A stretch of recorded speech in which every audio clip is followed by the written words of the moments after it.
Welcome to Box Office Buddies, a podcast where we have a new guest each week, and we unpack, we review, we talk about their all-time favorite movie. I'm Branden Dillard, and today I'm joined by my friend Will Yadon. Will you tell us a little bit about yourself, man? What do you do? What do you do for fun? Where do you work, man? What makes Will? Yeah, I'm from Northwest Oklahoma originally, a town called Woodward. Went to Oklahoma State, big Pokes fan, and then got to live in Branson for a year, studying the Bible. That was really awesome.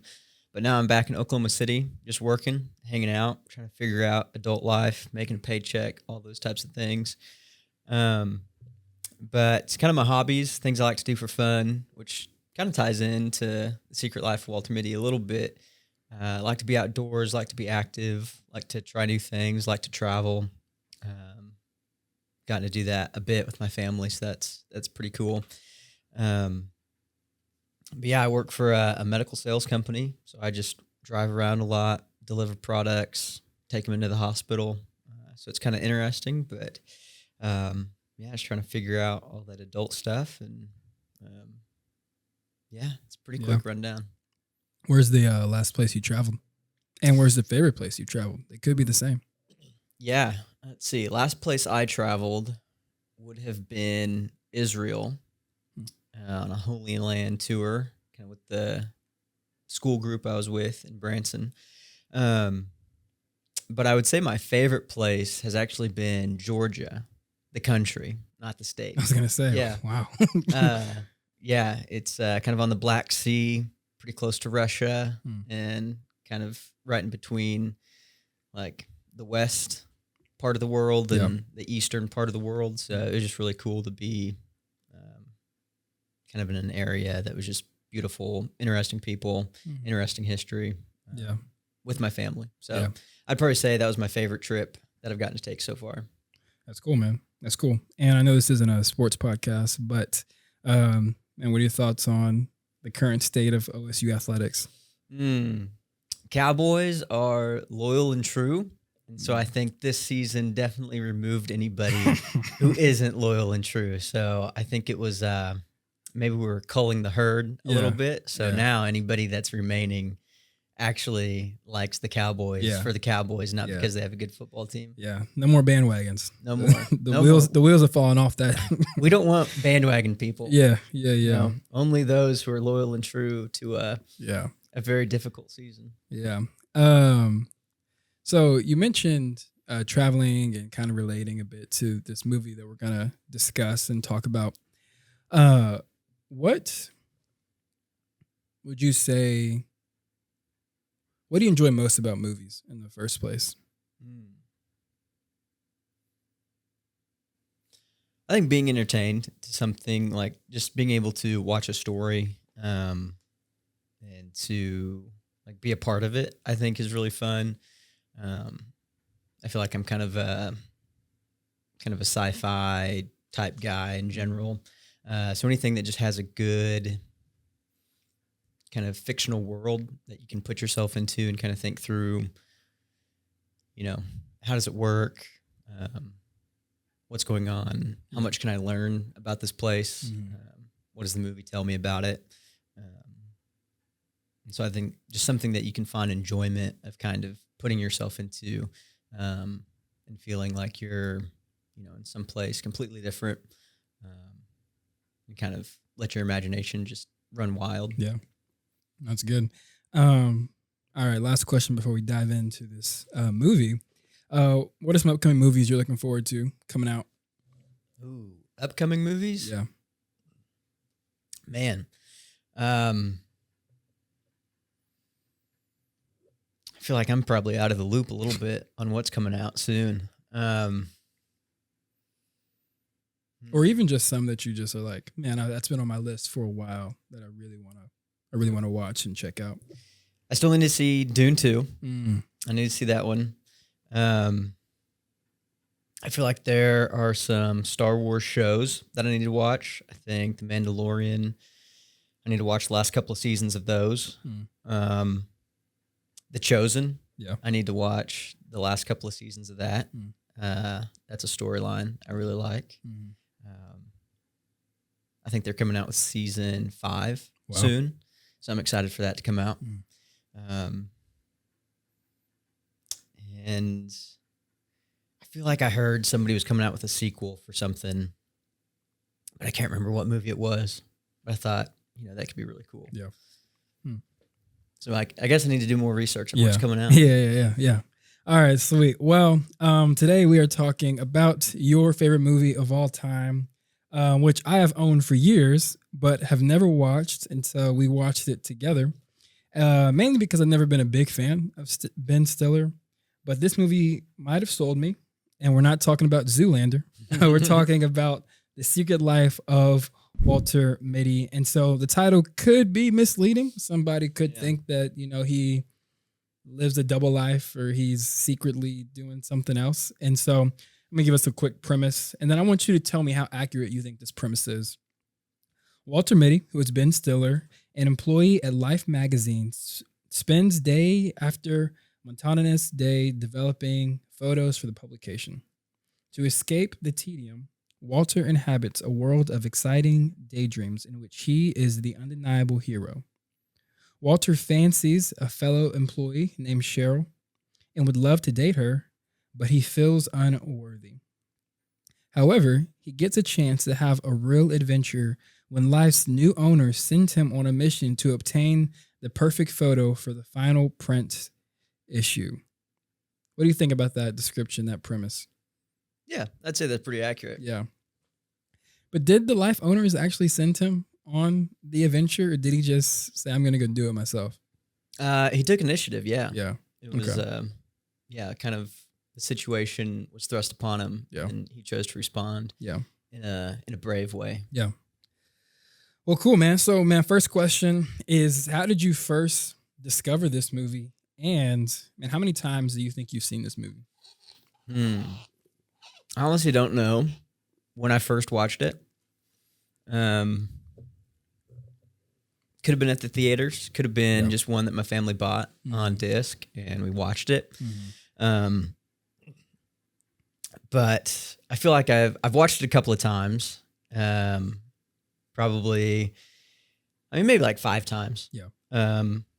Which for me, I feel like that's saying a lot because I don't just watch a ton of movies. Yeah. I feel like, or I always want to try to watch something new instead of just watch something that I've seen a couple of times before.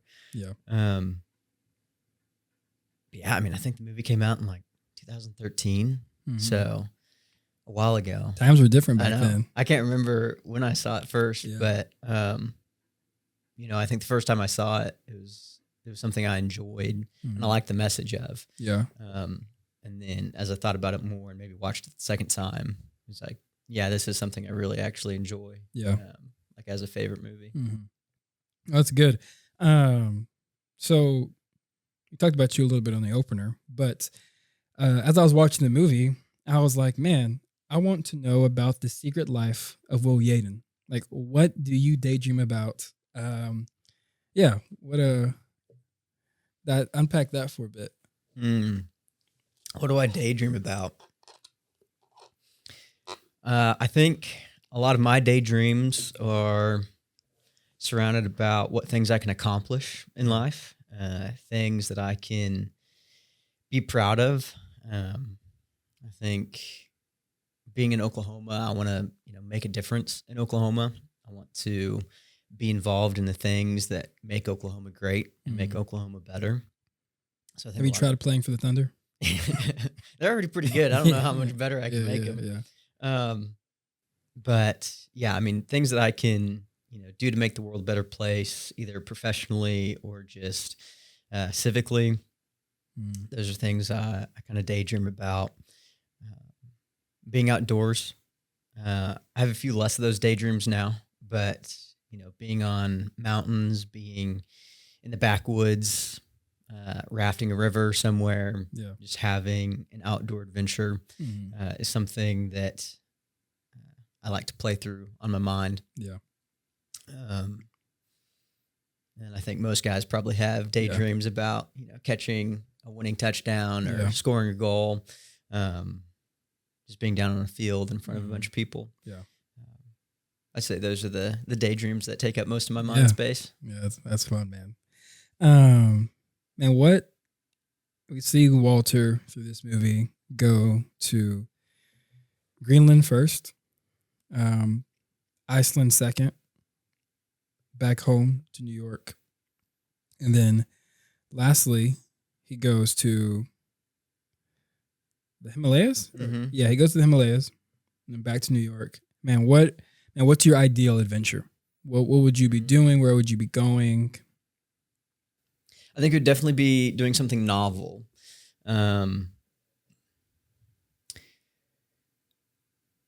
I think it'd be traveling to a place that not many people have been before, something pretty remote, something that's a little bit of a physical challenge as well as just a logistical challenge, maybe some mental challenge components as well. I always thought it'd be fun to just like choose a location super far north, and just, or I guess even really far south. I think like Antarctica would be a cool place to go. Yeah. And just find a way to get to Antarctica, something to do on Antarctica. There's a mountain you can climb. It's the highest peak in Antarctica. I think that would be a really fun adventure. And it would have that physical component. It would have kind of the mental challenge of just carrying all your gear over miles of terrain. So I think ideal adventure would be backpacking or loading a bunch of gear that I need to survive. Just choosing a destination, going there, and then trying to make it back out. Yeah. Trying to make it to the exit location, and then see if you can do it. Yeah. And so probably either really far north or really far south. Okay. That's fun. And that's exciting. What would you say is your favorite scene of the movie and why? What scene just gives you goosebumps every time you watch it or just really gets you excited? I think most of the time, probably like his first adventure trip, kind of whenever he is in Greenland, whenever he is deciding to get onto the helicopter. I think that's just a pivotal point in the movie of him like just jumping onto the helicopter. Yeah. Kind of that's the start of his kind of new life as a more brave, outgoing, adventurous type guy.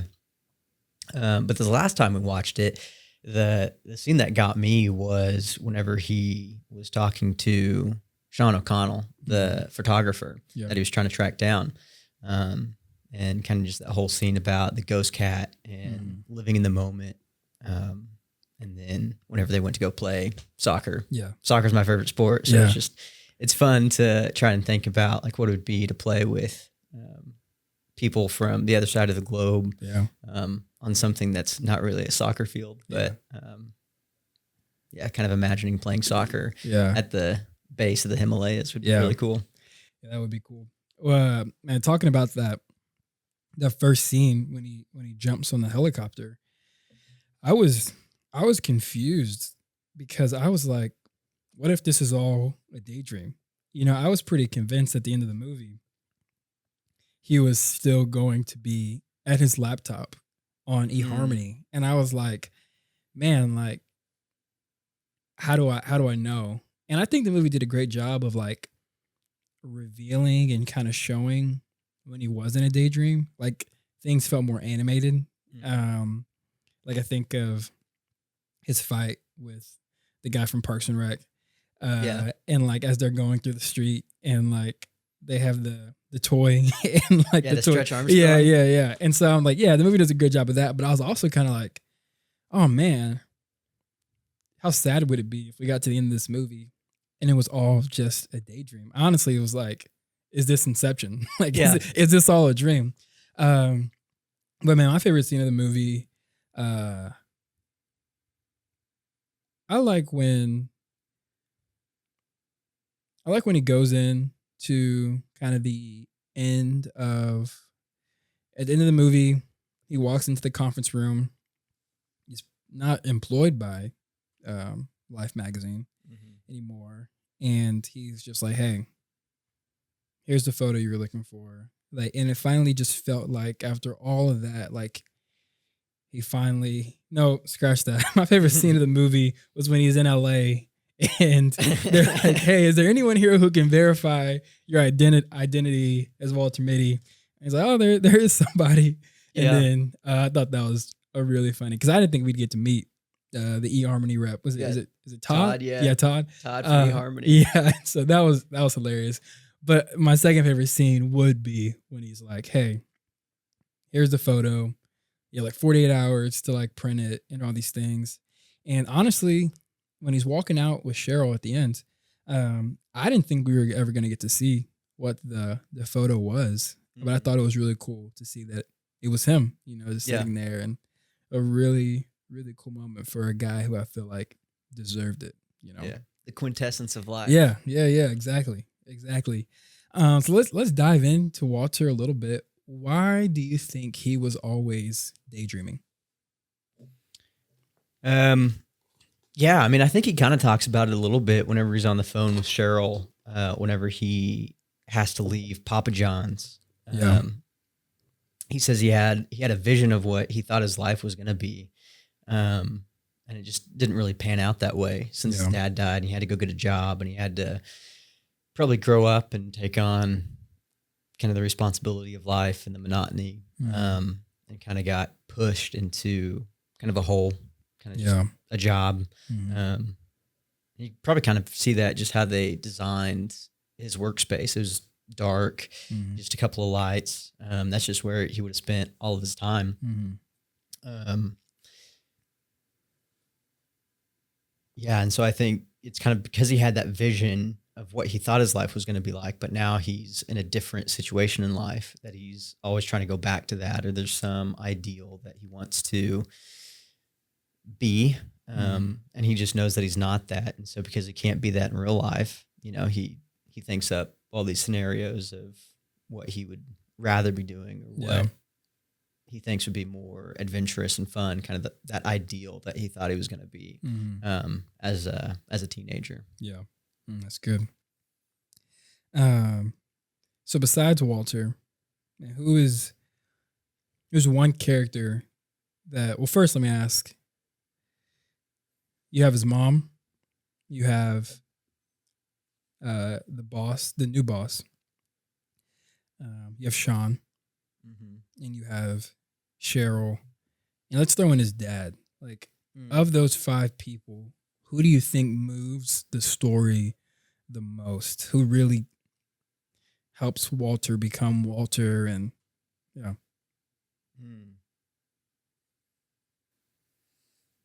I kind of want to say Cheryl. Just thinking about the scene where he's in Greenland and he's trying to decide, does he hop on this helicopter with a drunk pilot? Oh yeah. It's Cheryl that sings David Bowie's song and kind of pushes him into the helicopter a little bit. Yeah. And so I feel like she's kind of like a motivator a little bit. Like the other characters obviously play their part in kind of his life and their role in the story. But I think as far as like who's a key player from the beginning to the end of the story, it's kind of Cheryl. I agree. I think of the scene where he's riding his bike and like the birds like form like Cheryl's face in the sky. The scene where she's singing that song. I mean, the movie starts off with him on eHarmony, like wanting to like pursue her, and I think it's the whole eHarmony thing is a joke and like a comedic bit, but I think it's really cool because they ask him like, "Where have you been? Like, what have you done?" And he's like, "Nothing." Phoenix. It's like, all right. And so I think that kind of love interest really puts a mirror in front of him, and he's like, "Okay, what am I doing? I'm not doing what I want to be doing." But I would say, just because you said Cheryl, I'll just take another one. I'll probably say Sean. of like, sending that photo, and like he loses his job because of this photo, and everything is centered around finding Sean, getting this photo. And then, like we'll get to this later, but like the meaning of the movie is kind of the life statement. And they have that heartfelt moment up there, and he's just trying to tell him like, hey, quit being so distracted, and he goes down and plays soccer. And so Cheryl, Sean, I mean, they're both great picks. And yeah, what do you enjoy most about the character development of Walter?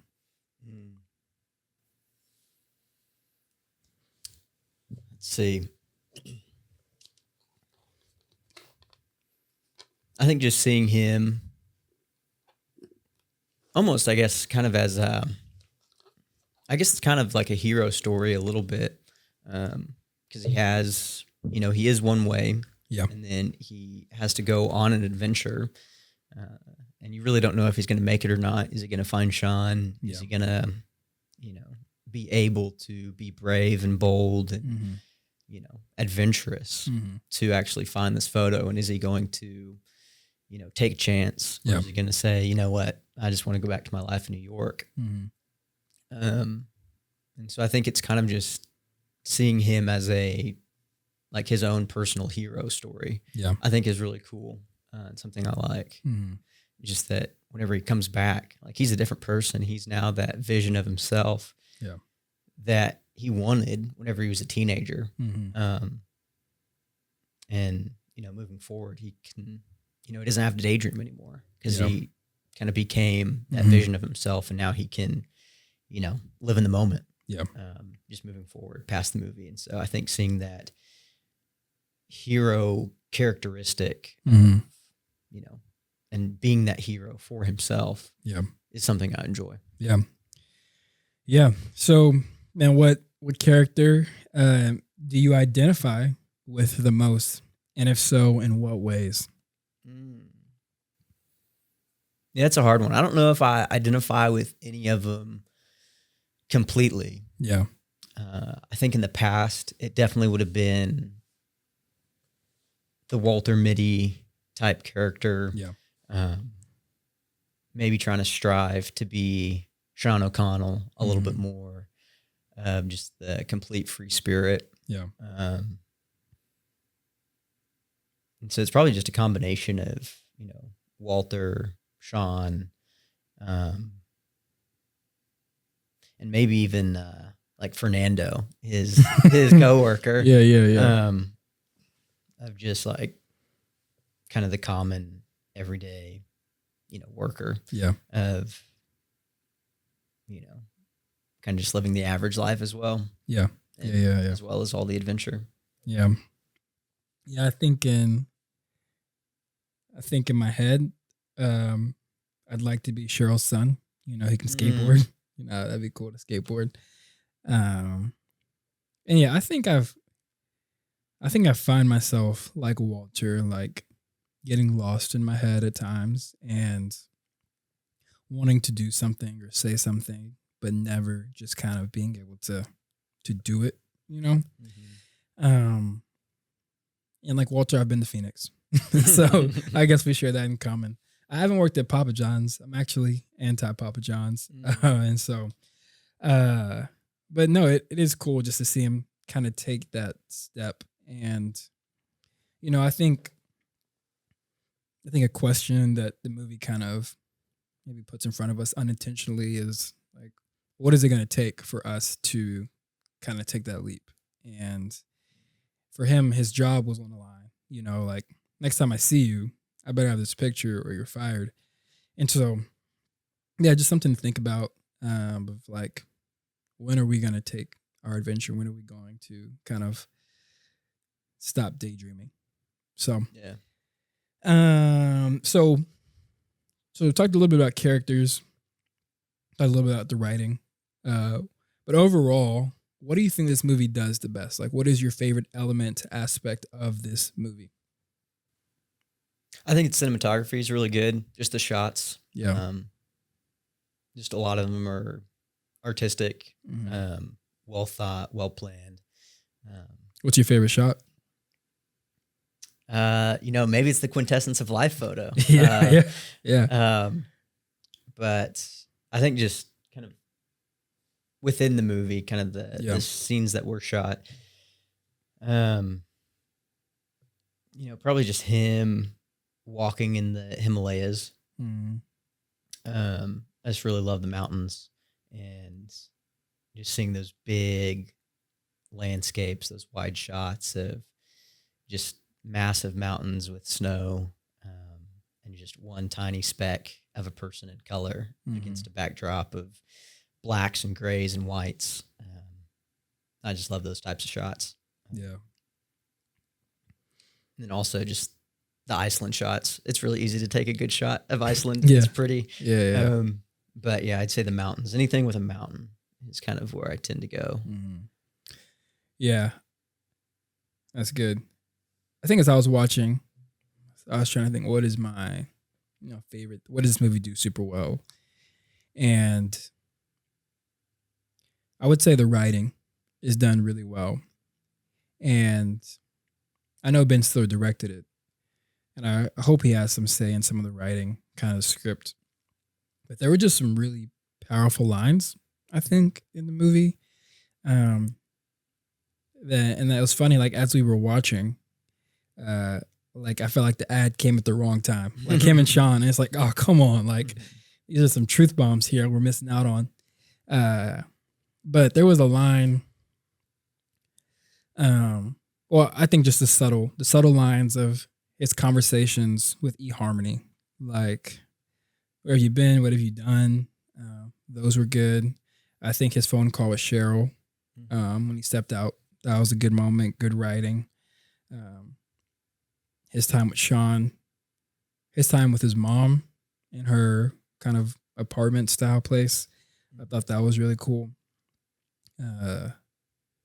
So yeah, I think the writers were super intentional to tell a story and give you kind of the meaning of this. But yeah, I thought the shots were great as well. A lot of blue, A lot of blue. a lot of blue. But I thought it was great.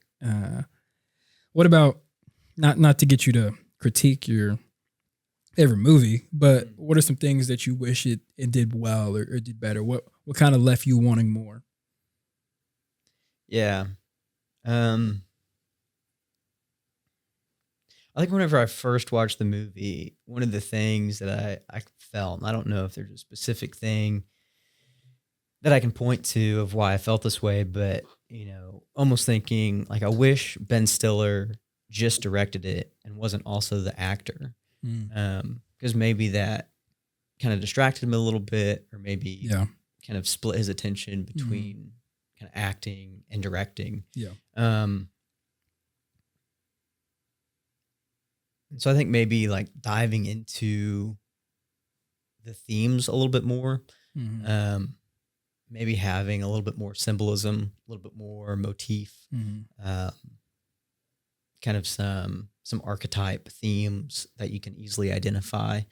I think would be really cool to add into the film. That way it's not just a story and you kind of just follow the story, but that story has, symbols and things you can point to, and kind of those archetype themes of like kind of making it more of a, I want to say like myth, like a mythical adventure type thing, rather than just, the everyday man's adventure. Yeah. Well, that's good. Are you a big Ben Stiller fan? Yeah, I'd say I'm a fan. I don't know if I'm a big fan, but Night at the Museum, those are good. Zoolander, I am a fan of those.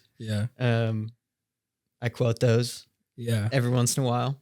Yeah, it felt like I'm not a fan. I'm not a huge fan, but after watching this movie, I would say, I enjoyed it, and I think it felt my perception or idea of Ben Stiller maybe changed from watching this movie, just because he felt calm, you know, and like Yeah.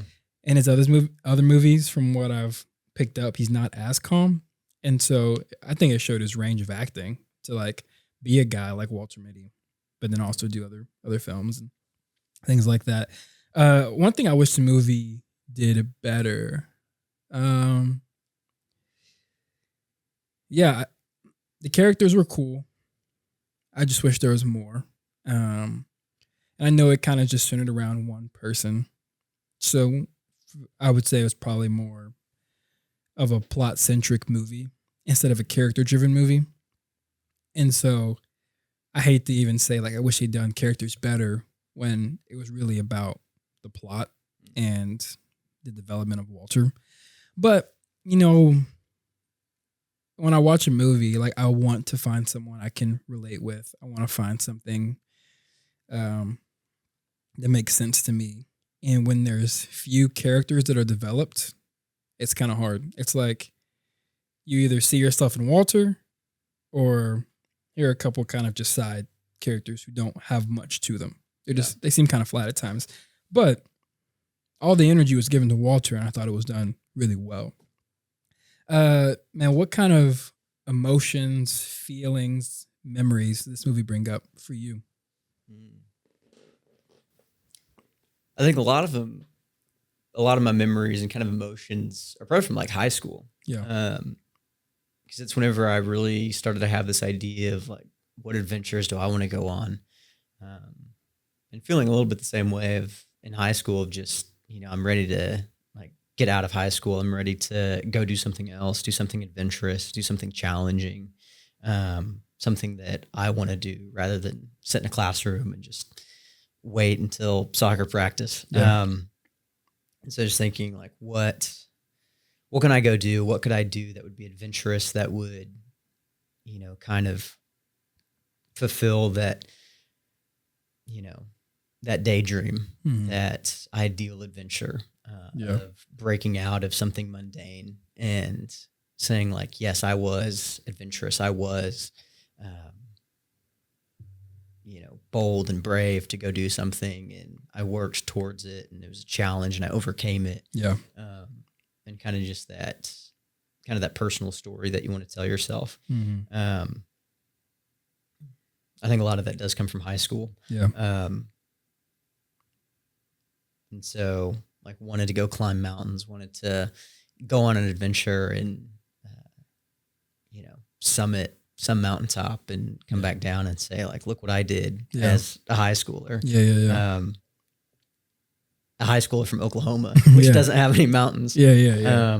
Like going and do something that's just very different, very, very cool. Something that is a story in itself. So I think a lot of high school memories, emotions are evoked whenever I watch it. That's cool, man. For me, since I watched it for the first time yesterday, not many emotions or feelings, but I mean, kind of going back to what we talked about earlier of like looking at your travel book and like not seeing anything, and you're like, like what's it gonna take? You know, what's gonna like really push me? And so maybe I'll get fired. Maybe I'll be like, all right, well, this is the sign. So that wouldn't be too fun. But man, would you change anything about this besides, you know, Ben Stiller acting and directing? Do you think it's perfect as is, or what feedback would you give to a Stiller if he were to do it over again? You know, I don't know if I could give any advice to Ben Stiller. That would be good advice. That would be anything better than what he would already know. Yeah. I mean, part of me just wants to keep it as is. Yeah. I mean, I think you look at the reviews for the movies and how many stars it has. You know, I think it's kind of just a slightly above average movie on rankings and kind of the general consensus. But I mean, I kind of like that, you know. I think the people that like it really like it, and everybody else is kind of just, you know, it was a good movie. Yeah. And so part of me kind of likes that, because whenever I say that The Secret Life of Walter Mitty is my favorite movie, if somebody says that it's also their favorite movie, Yeah. like it's a connection. It's like, I know why it's their favorite movie. Yeah. I kind of know what they're about. Yeah. Have you ever met anyone like that? Or There's a couple. Cool. Yeah. Yeah. And so it's kind of like an instant connection of like, okay, we're kind of on the same wavelength. Mm-hmm. And so I kind of like that it's, maybe a less recognized movie, but at the same time, like has aspects that are really good and that people really enjoy. Yeah, that's good. If I were to write a letter to the director, man, I'd say good job. You did good. And yeah, I don't know how much I would be teaching Ben Stiller about film. But no, I think my biggest thing would be the characters. And I think like hearing him kind of say, hey, here was my direction. I'd be like, oh, that makes perfect sense. Because if you subtract time from Walter and you give time to other characters and developing them, then I don't think that scene at the end where he sees himself on the magazine hits the same. It's obviously going to hit, but it's like, because I spent so much time with this guy, like his victories mean a lot more to me. And that was a big victory. And Cheryl was like, hey, do you want to go like buy that? He's like, no, I want to play it cool. I thought that was awesome. Then he's walking, they're holding hands. And so it was, I would say, good job. And maybe some more characters, but also like, I see what you did. And I think it was good. Yeah. I guess too, because it's like the secret life of Walter Mitty. It's not the secret life of Cheryl Melham. Yeah. And so I guess you can kind of think about that as, it's like each of those characters that we don't get to see in detail. It's like they have their own secret life that nobody else sees too. Yeah. So it's like nobody saw Walter's life until, we as the viewer started to see it. And nobody saw Walter's life either until, he was kind of on this adventure and he got put on the front of the magazine. And so I don't know, maybe there's something there of like, everybody has their own secret life and, really don't get to see that. We just kind of have to know that it's there. Yeah. That kind of leads to the next question. Who would you want to see the secret life of, like from the movie? And also, if you were to pitch a sequel or a spinoff, what would the story be? What would you want to center it around? Yeah. I think Sean O'Connell, you'd want to see his life, just all the adventures that he goes on, how he got all of his photos, what he takes photos of. Like one of the lines he has, kind of the dialogue is that he was stitching up a bullet wound that he had. So it's like, I think there'd just be a lot there that you could see with him. I think he'd have enough depth to go into more detail with. But as far as a spinoff, I think maybe like a series, a TV show, or a mini series of all of Walter's daydreams through the photos that he helps develop in his job. Yeah. And so I guess it would be a prequel, but he'd get a stack of photos from a photographer, and then each episode would just be him daydreaming about one of those photos and going on an adventure. Yeah. So you could see kind of the outside world. You could have a new story each episode. You would get to see, a character. You wouldn't be bound by, a rigid storyline, because each episode could be, whatever's in Walter's imagination. So I think you'd have a lot of leeway on what it was as a show. You could do kind of a background story and the main story of like, what is Walter doing at work? What is his family life? What is he experiencing in real life? And why is he trying to escape into the story? How is he using the imagined stories to, escape from? And so I think it could offer a lot of cool storytelling opportunities, just because you'd have multiple layers to it, and it would all be in his imagination. So you as a viewer could probably, imagine some things too. Yeah, that's good. Who would you What streaming service would you want to pick it up? Ooh, that's a good question. One you already have? One I already have. One that doesn't cost a lot of money. Yeah. Yeah. I'd probably say Amazon or Apple TV. Cool. I think something that has a lot of funding. Yeah. I think it could fit good on Apple TV. Mhm. I think they try to get unique stories, Yeah. kind of some quality over quantity type things. Mhm. I think that would fit well Yeah. with kind of how this movie was directed and filmed. Mhm. Well, cool. We mentioned earlier how this movie was made in 2013, and you could, even though it's just, I guess, almost 12 years later, you can still notice kind of some of the dating of things and how things look differently. And so, and what are a couple of ways this movie would look different today? Like, obviously, they probably wouldn't be on eHarmony. Maybe traveling would be more difficult, or kind of like, what would this look like made today? Yeah, I was thinking about that a little bit on, like, what does the message of the movie look like today? What does it mean for today's world? And I think comparison would probably be a lot bigger aspect of kind of the storyline. Because 2013 social media isn't as big of a thing. Yeah. But now, like, an Instagram influencer is a big thing. So somebody who goes on those types of adventures, I guess really you'd have like a Sean O'Connell all the time. And so, there wouldn't be a Sean O'Connell who's niche and shoots on film and is kind of reclusive. You might have somebody who, has 1 million followers. Yeah. And so I think that would change it too, of just what does photography and living in the moment look like whenever you have a lot of people scrolling and kind of living through their phone and daydreaming while looking at photos online and on whatever social media app they're on. So I think that would definitely be a big change.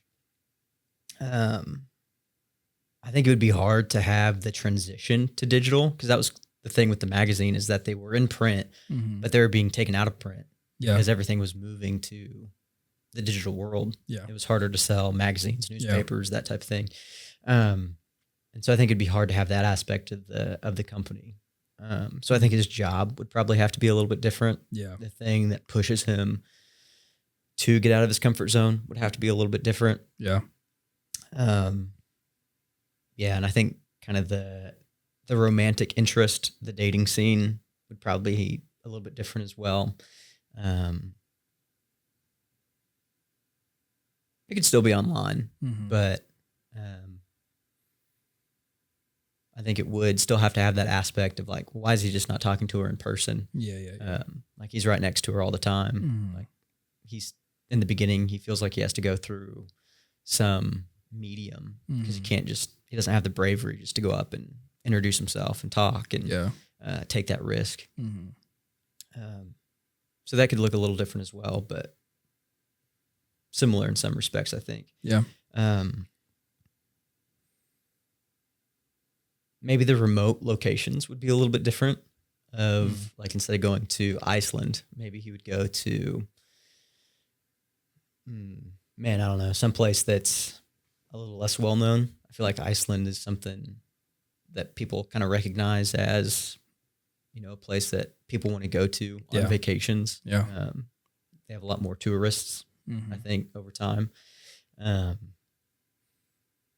Going through Afghanistan and Yemen, maybe that would be different. Yeah. Maybe he'd go through, kind of farther east, maybe kind of through Asia up to the Himalayas instead of from the Middle East. Or maybe to, like, South America. Yeah. It could be a good kind of adventurous place rather than, it could be cool. I feel like there'd be a lot of different avenues you could go with a newer retelling of the story. Yeah. Well, cool, man. The cool thing is if they do it or not, man, the thing that, stays the same is the meaning and the heart behind the movie.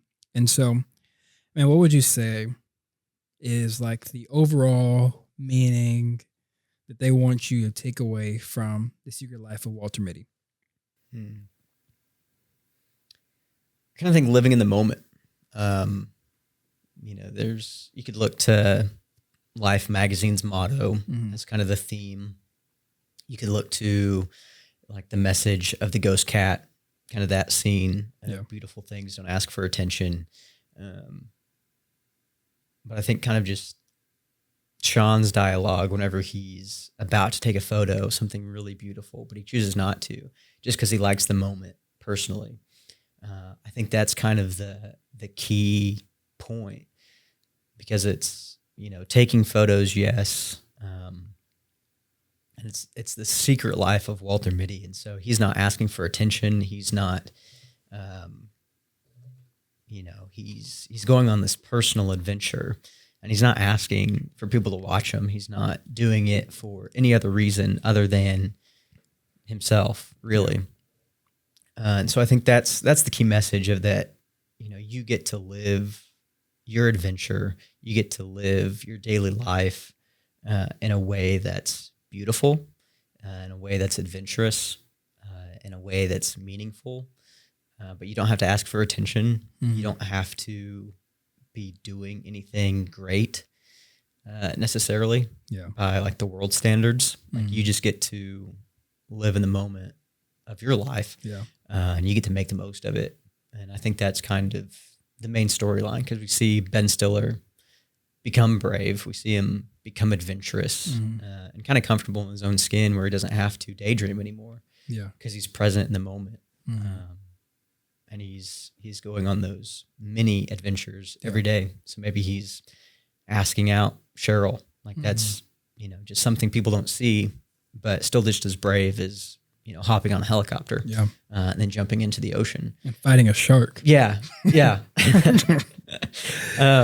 I think that would be the message of, what does it look like to live in the moment in your own life?